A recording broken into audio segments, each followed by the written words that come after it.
السلام عليكم ورحمة الله تعالى وبركاته. الحمد لله وكفى وسلام على عباده الذين اصطفى. أما بعد فأعوذ بالله من الشيطان الرجيم. بسم الله الرحمن الرحيم. والضحى والليل إذا سجى ما ودعك ربك وما قلى وللآخرة خير لك من الأولى ولسوف يعطيك ربك فترضى. صدق الله المولانا العظيم. سر دنیا ہو کی کالی مخلوقات ہو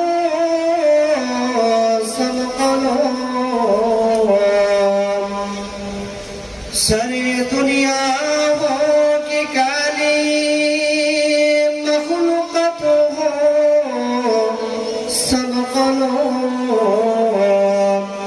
لکھتے ہوئے زندگی غر لکھتے ہوئے زندگی غر نہ نہیں نقصان ہے. আলহামদুলিল্লাহ, আল্লাহ তাআলা দরবারে শুকরিয়া আদায় করছি যে আল্লাহ পাক আমাদেরকে দাওয়া ও মুভমেন্ট কর্তৃক আয়োজিত শানে রিসালাত সম্মেলনে মাগরিবের নামাজ আদায়ে কোরআন ও হাদিস থেকে আল্লাহ তাআলা আমাদেরকে কিছু বলবার এবং শুনবার জন্য যে আল্লাহ পাক আমাদেরকে সুযোগ দান করেছেন, সকলে বলি আলহামদুলিল্লাহ. আল্লাহর রাসূলের প্রতি অগণিত দরুদ ও সালাম, সকলে বলি সাল্লাল্লাহু আলাইহি ওয়াসাল্লাম. মুআজ্জাজ হাজিরিন, ভূমিকা ছাড়া আলোচনা.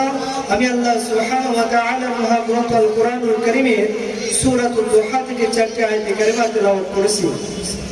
আল্লাহ নবীজি সাল্লাল্লাহু আলাইহি ওয়াসাল্লাম নিয়মিত তাহাজ্জুদ গুজার ছিলেন, তাহাজ্জুদ নামাজ আদায় করতেন. হঠাৎ করে একদিন অসুস্থতার কারণে 2 দিন তাহাজ্জুদ নামাজ এরকম ভাবে আদায় করতে পারতেছিলেন না. আল্লাহ নবীজি সাল্লাল্লাহু আলাইহি ওয়াসাল্লাম দুজাহানের বাদশা নবী মুহাম্মাদুর রাসূলুল্লাহ, আল্লাহর নবী নিয়মিত তাহাজ্জুদ গুজার ছিলেন, তাহাজ্জুদ নামাজ আদায় করতেন. অসুস্থতার কারণে যখন তাহাজ্জুদ নামাজ এরকম ভাবে আদায় করতে পারতেছিলেন না, আল্লাহর নবী সাল্লাল্লাহু আলাইহি ওয়াসাল্লাম বাইতুল্লাহ চত্বরে গিয়ে যখন নামাজ আদায় করতেন, মক্কার বড় বড় কাফেররা তারা এরকম ভাবে আল্লাহর রাসূলের নামাজ দেখার জন্য, পবিত্র কোরআনের তেলাওয়াত শোনার জন্য তারা এরকম ভাবে চুপি চুপি গোপনে চলে আসতো. তার ভিতরে অন্যতম ছিল আবু লাহাবের স্ত্রী উম্মে জামিল. আল্লাহর রাসূল যখন অসুস্থতার কারণে 2 দিন তাহাজ্জুদে আসতে পারলেন না, ডাক দিয়ে বললেন, ভাতিজা মুহাম্মদ, তোমার রব বুঝি তোমার প্রতি অসন্তুষ্ট হয়ে গেছে. তোমার কাছে নিয়মিত এরকম ভাবে আল্লাহ তাআলার পক্ষ থেকে ওই আসতো, এখন তোমার জিবরাইল তোমার কাছে আসে না, তোমার রব বুঝি তোমার প্রতি অসন্তুষ্ট হয়ে গেছে. আল্লাহ নবী সাল্লাল্লাহু আলাইহি ওয়াসাল্লাম একাধারে এরকম ভাবে যখন প্রায় 12 দিন পর্যন্ত পয়গম্বরের কাছে যখন জিবরাইল আলাইহিস সালাতু ওয়াস সালাম আগমন করলেন না, আল্লাহ রাসূল পেরেশানি হয়ে গেলেন. আল্লাহ নবী দুজাহানের নবী, নবীদের সরদার নবী যখন পেরেশানি হয়ে গেলেন, আল্লাহ তাআলা তখন এরকম ভাবে জিবরাইল আলাইহিস সালাতু ওয়াস সালামকে ডাক দিয়ে বললেন, ফেরেশতা জিবরাইল, আর দেরি করো না, তোমাকে আমি যে আয়াতে কারিমাগুলি দিয়ে দিলাম, এই আয়াতে কারিমাগুলি তুমি আমার দোস্ত মুহাম্মাদের কাছে পেশ করে দাও. আল্লাহ তাআলার পক্ষ থেকে সূরাতুল দুহার 11টা আয়াত নিয়ে পয়গম্বরের কাছে যখন জিবরাইল চলে আসলেন, আসার পরে ডাক দিয়ে বলতেছেন, ওয়াদ দুহা এরকম ভাবে রাত্রির কসম, দিনের কসম, দিন যখন এরকম ভাবে আলোকিত হয়ে যায়, ওয়াল্লাইলি ইযা সাজা, রাত্রির কসম, রাত্রি যখন এরকম ভাবে নিঝুম হয়ে যায়, মা ওয়াদাকা রাব্বুকা ওয়া মা ক্বালা। নবীজি আল্লাহ তাআলা বলেছেন, আপনার রব আপনার প্রতি অসন্তুষ্ট হন নাই, আপনাকে পরিত্যাগ করেন নাই। ওয়ালাল আখিরাতু খায়রুল লাকা মিনাল উলা, দুনিয়ার চাইতে আখিরাত আপনার জন্য কল্যাণকর।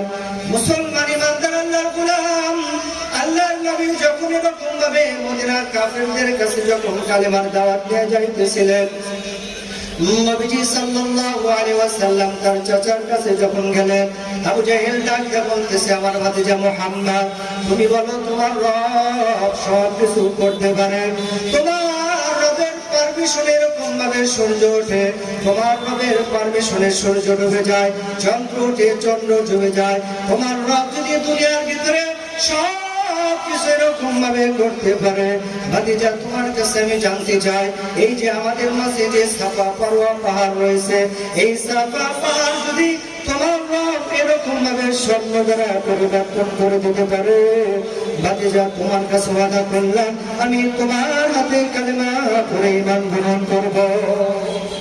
আল্লাহর নবী সাল্লাল্লাহু আলাইহি ওয়াসাল্লাম চাচার প্রতি খুশি হয়ে গেলেন, ডাক দিয়ে বলতেছেন, চাচা যান, আসলে কি আপনি আমার কাছে কালেমা পড়ে মুসলমান হবেন? এমন সময় দুজানের বাদশা নবী আল্লাহ তাআলার কাছে যখন আসমানের দিকে দুটি হাত উত্তোলন করবেন, এমন সময় আসমান থেকে পয়গম্বরের কাছে জিবরাইল আলাইহিস সালাতু ওয়াস সালাম আগমন করলেন। আসার পরে ডাক দিয়ে বলতেছে, নবী মুহাম্মদ, সব জায়গায় এরকম ভাবে হাত তুলতে নাই, আপনার কাছে আপনার চাচা এরকম ভাবে ওয়াদা করেছে, আপনি তো শুধু সাফা পাহাড়ের জন্য দোয়া করবেন, আল্লাহ তাআলা খবর পাঠিয়েছে, আপনি যদি এরকম ভাবে আল্লাহ তাআলার কাছে দোয়া করেন, শুধু সাফা পাহাড় নয়, এই মক্কা নগরের ভিতরে যতগুলি পাহাড় আল্লাহ তাআলা বানিয়েছে, আপনার শান, আপনার মান, আপনার ইজ্জতের কারণে আমার আল্লাহ তাআলা প্রত্যেকটা পাহাড়কে স্বর্ণের পাহাড় বানিয়ে দিতে পারে।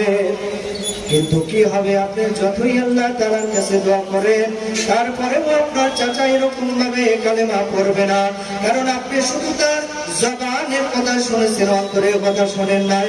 অন্তরের খবর যিনি জানেন তিনি হইলেন আমার আল্লাহ।